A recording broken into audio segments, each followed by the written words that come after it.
ఉమ్మడి విశాఖ జిల్లాలో ఇటీవల బార్లకు లైసెన్స్ ఇచ్చారు. అయితే ఈ బార్లు కొన్ని చోట్ల చూసుకుంటే జనావాసాల మధ్య ఏర్పాటు చేయడంతో ప్రజలు ఆందోళన చేస్తున్నారు. ఈరోజు చూసుకుంటే బెల్లం గణపతి ఆలయానికి వెళ్లే దారిలో కూడా ఒక బార్ ఏర్పాటుకి సంబంధించి ప్రజలు ఆందోళన చేస్తున్నారు. అమ్మ, ఎందుకు వ్యతిరేకిస్తున్నారు మీరు బార్ పెట్టుకోవడానికి? బార్ పెడతాను అంటున్నారు సార్. బార్ పెడితే ఇక్కడ 24 ఇళ్ళు ఉన్నాయి సార్. ఆడవాళ్ళు, మగవాళ్ళు, ముసలోళ్ళు గట్ట ఇక్కడ ఇదంతా అభిషేకం సార్. మరి బార్ ఎక్కడ పెడితే తాగిన వాళ్ళు సరిగ్గా ఉంటారు సార్. ఇక్కడ బడి పిల్లలు ఇలాగే వెళ్తారు. ఆ పిల్లలు వెళ్ళేటప్పుడు ఎవరు ఏం చేస్తారో, ఏ కింద పడతారో, ట్రాఫిక్ బంద్ అయిపోద్దా? ఈ తాగిన వాళ్ళంతా వస్తే ఎలాగండి సార్, చెప్పండి, పెడితే ఎలాగ? అందుకని మేము వద్దు అంటున్నాం. మాకు ఇక్కడ బార్ వద్దు. హాస్పిటల్కి ఇస్తామన్నారు, ఇమ్మన్నాం. ఏటి కావాలంటే అది ఇచ్చుకోండి, ఇల్లుకి ఇచ్చుకోండి, మేము వద్దనలేదు. బార్ మట్టు మాకు వద్దు. బార్ పెడితే మటుకు మాకు సేఫ్టీ ఉండదండి. చాలా ఇబ్బందుల్లో పడతాం మేము.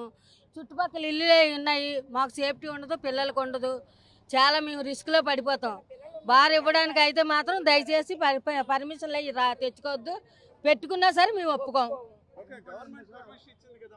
గవర్నమెంట్ పర్మిషన్ ఎలా ఇస్తుందండి? పేదోళ్ళు ఎలా బతుకుతారండి? పిల్లలతో ఉన్నారు,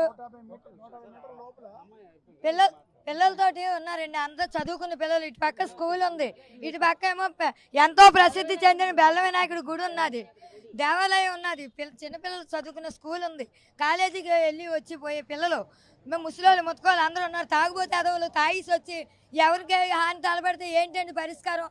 మేము ఎలా ఉండాలి? పేదవాళ్ళ కష్టపడి పని చేసుకున్నాలి. పొద్దున పోతాం, సాయంకాలం వస్తాం. ఆ దారిలో వచ్చేటప్పుడు తాగిన నిసాలు మా పిల్లల్ని మా వాళ్ళు ఏమైనా చేసే పరిస్థితి ఏంటండి? ఎవరు బాధ్యత? గవర్నమెంట్ బాధ్యత పడుతుందా? గవర్నమెంట్ పర్మిషన్ ఇస్తే బుద్ధి లేదు గవర్నమెంట్కి. పేదవాళ్ళు బతకక్కర్లేదు. మరి ఇంకా మేము ఇక్కడ డబ్బున్నోళ్ళే బాగా పైకి వచ్చేయాలి, అది బాగా సంపాదించుకోవాలి. పేదవాడు ఎలా పోయినా పర్లేదు, మేము చచ్చినా పర్వాలేదు, మా పిల్లలు ఏమైపోయినా పర్లేదు. తాగుబోతే అదవరకు తయారు చేస్తారా మా పిల్లల్ని? అదేనండి, బార్ అయితే ఇవ్వడానికి, బార్ పెట్టుకోవడానికి పర్మిషన్ ఎట్టి పరిస్థితులను ఇచ్చినా మేము ఒప్పుకోమండి.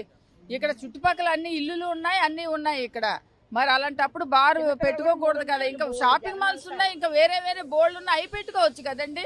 బార్కి అయితే ఎట్టి పరిస్థితుల్లో కూడా బార్ మాత్రం పెట్టకూడదండి. ఇక్కడ అంటే బార్ అనేది పెట్టడానికి గవర్నమెంట్ 150 మీటర్ల లోపల స్కూల్ ఉంది,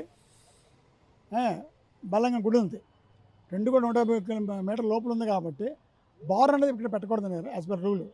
ఫస్ట్ ఆఫ్ ఆల్ తర్వాత ఏంటంటే ఇక్కడ బార్ పెట్టడం వల్ల స్కూల్ పిల్లలు కానీ గుడికి వచ్చే భక్తులు కూడా సఫర్ అవుతారు. వాళ్ళ జీవితాలు నాశనం అయిపోతాయి, భవిష్యత్తు పోతుంది. కాబట్టి భవిష్యత్తు నాశనం అవ్వకూడదని మా కోరిక.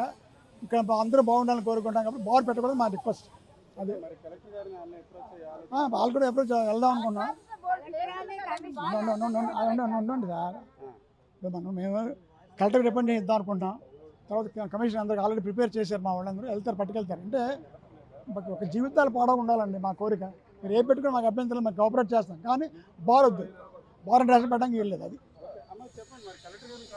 అదేనండి, ఇప్పుడు బార్ పెట్టడం ఎంతవరకు కరెక్ట్ మీరు చెప్పండి. పోనీ బార్ పెట్టడం కరెక్ట్ అంటారా? బార్ పెట్టకూడదండి. ఇక్కడ అందరూ ఉన్నారు. ఇప్పుడు మామూలుగా ఉన్న ప్లేసుల్లోనే బోల్డ్ నేరాలు ఘోరాలు జరుగుతున్నాయి. ఇంకా బార్ పెడితే ఎలాంటి జరుగుతాయి? దానికి ఎవరు బాధ్యులు? వాళ్ళు తీసుకుంటారా? కుటుంబాలు ఉన్నాయి కదండి ఇక్కడ కూడా. ఆల్రెడీ మనకి రైల్వే దగ్గర ఆల్రెడీ వైన్ షాప్ ఉండేది, కలెక్టర్ ఆఫీస్ దగ్గర ఉండేది. అంత దూరంలో ఉండేటప్పుడే చాలా న్యూసెన్స్ జరిగేది. మేము చాలా మంది కంప్లైంట్స్ పెట్టుకుంటే మా వార్డు మెంబర్స్, మా వార్డు ప్రెసిడెంట్స్ వాళ్ళు అందరూ ఏదో వాళ్ళు శ్రద్ధ చూపించి వాళ్ళు అవన్నీ తీయించడం జరిగింది. మళ్ళీ పక్కనే ఇక్కడ పక్కన గుడి పెట్టుకున్నారు, ఇక్కడ పక్కనే స్కూళ్ళు ఉన్నాయండి, చాలా ఫ్యామిలీస్ ఉన్నాయి. అమ్మాయిలకి ఇప్పటికే సేఫ్టీ లేదు, ఎంత రిస్క్, ఎంత ప్రాబ్లమ్స్ ఫేస్ చేస్తున్నారు. అలాంటి సిచ్యువేషన్లో మళ్ళీ బార్కి ఎలాగండి పర్మిషన్ ఇస్తుంది గవర్నమెంట్? అసలు ఎలా పర్మిషన్ ఇస్తుందండి గవర్నమెంట్? కనీసం పేదవాళ్ళ కోసం గవర్నమెంట్ ఆలోచించదండి అసలు. ఆఫీస్ నుండి ఏవెన్ కాలేజీ వరకు వచ్చిన 3 స్లమ్లు ఉన్నాయి. 3 స్లమ్లో 5 ఏళ్లలో 25 నుండి 30 వరకు కుర్రలు ఎగిరిపోయారండి. అది కూడా 18 ఏళ్ళ నుండి 35 ఏళ్ళు. ఇప్పుడు కేవలం కంట్రోల్ చేయలేకపోతారు. ఎక్కడో తాగి వచ్చిన వాళ్ళు, లేకపోతే తిరిగి వచ్చిన వాళ్ళు. ఇప్పుడు కానీ ఇక్కడ ఉండే రోజుకు మటర్ ఇది వంట చాలా పెద్ద ఇబ్బంది అయిపోతుంది, చాలా ఎక్కువ అయిపోతుంది. ఇప్పుడు కంట్రోల్ చేయలేకపోతున్నారు ట్రాఫిక్ కానీ ఇది కానీ. ఇప్పుడు ఇక్కడ బార్ చేస్తే పెద్ద సమస్య అయిపోతుంది, చాలా పెద్ద సమస్య అయిపోతుంది. కొత్తగూడెం రోజుకు ఒక రకం. నేను ఎందుకంటే వార్నింగ్ ఇవ్వట్లేదు, నేను వేడుకుంటున్నాను, వేడు జరగడం. ఎందుకంటే ఇక్కడ ఉన్న కిందని ఫౌండేషన్ ఉంది కింద. ఇది శివాలయం ప్రక్కన ఉంది స్లమ్, రైల్వే స్లమ్. అక్కడేమో అక్కడ ఉన్నటువంటి వేరే పేట ఉంది స్లమ్. ఇక్కడ ఇది అఫ్జల్ కాలేజ్ 3 లైన్లే కొద్దిగా ఇది ఇలా జరుగుతుంది. మీకు అలాగేలా ఉండదు. మరి ఇంకా మరి రక్తపాతం అవుతుంది, రోజు పూట అయిపోతుంది. పెట్టుకోండి బట్టలు అడగండి. కలెక్టర్ దేవుడు రోజు రక్తపాతం. ఈ బారు ఉంటే వాళ్ళు అంత ఉంటుంది. వంట ఇబ్బంది, ట్రాఫిక్ ఇబ్బంది చాలా. ఆంధ్ర మెడికల్ కాలేజ్, మరోవైపు కింగ్ జార్జ్ ఆసుపత్రి, పక్కనే చూసుకుంటే బెల్లం గణపతి గుడి. వీటి మధ్య ఇట్లాగా బార్కి అనుమతి ఇవ్వడం ఎట్టి పరిస్థితుల్లో ఉపేక్షించేది లేదని ప్రజలు చెప్తున్నారు. మరోవైపు అక్కైపాలెం నరసింహనగర్లో కూడా ఇదే రకంగా బార్కి ఏర్పాటు చేసే ప్రక్రియను అక్కడ 5 మహిళలు అడ్డుకున్నారు.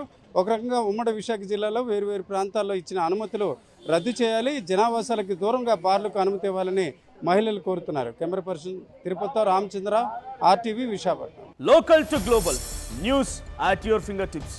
మీ చేతిలో ఒక ఆయుధం. Download R TV app. Media legend Ravi Prakash is back.